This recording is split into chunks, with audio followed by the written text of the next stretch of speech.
Harald Krüger. Please welcome today in our Deloitte lounge at the Munich Security Conference. You've been recently joining our panel discussion of the boardroom program with your colleagues. We were talking about geopolitical surrounding and corporate resilience and all the challenges that you face around that.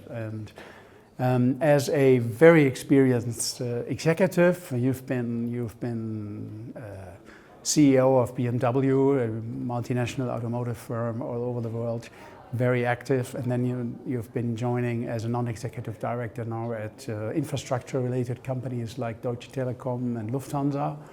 So if you look into the current discussion that we had, what is the role of the geopolitical discussion and corporate resiliency in the boardroom discussions that you have currently and the discussions with the executive? Yeah, it's top of the agenda, I would call it. Yeah, it's the number one item in these days. Geostrategic conflicts, geostrategic resilience. Yeah, just to give you one example for this one, yeah, looking at the supply chains, for example, yeah, are the supply chains resilient? Are they robust? Are there too much focus on single sourcing? Do you need a second source?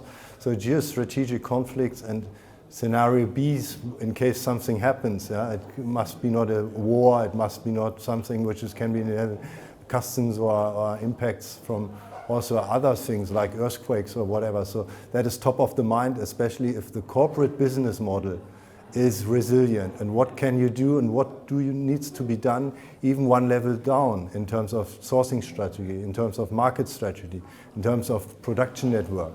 Yeah, do you have a balanced strategy between sales and marketing and manufacturing?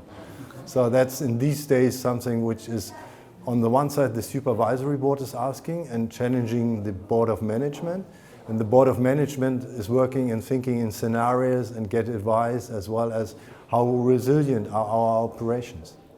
Would you say that given this, what you just described as a situation, that in the German governance model with the two-tier system of supervisory board and executive group, that the involvement of supervisory board into strategic discussions is currently more than in the past? Definitely.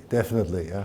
That's why some companies have a strategic workshop day in addition to the normal supervisory board meetings, where you discuss the trends, the changes, what can happen to your industry, what might be happening on the customer side, on the market side, on the technology side. Just thinking about digitalization in detail and digitalization strategies is sometimes such a big animal that you can't do it within one normal board meeting. So that is definitely in these days, even in German companies, much more higher on the agenda. But it's not just the strategic side, it's also the operational side, the execution side. Mm-hmm. Would you say that AI, artificial intelligence, plays a role in corporate resilience in your discussions? Definitely. And one item can be, for example, what can destroy your business if a competitor is having AI and is attacking you?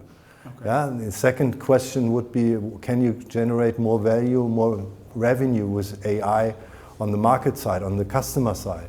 Or can you make, third question, with AI, your process is more efficient, less cost sensitive in terms of can you gain a productivity advantage? So all these three questions are still in mind and are on a daily basis nearly something I would call on board meetings. Okay.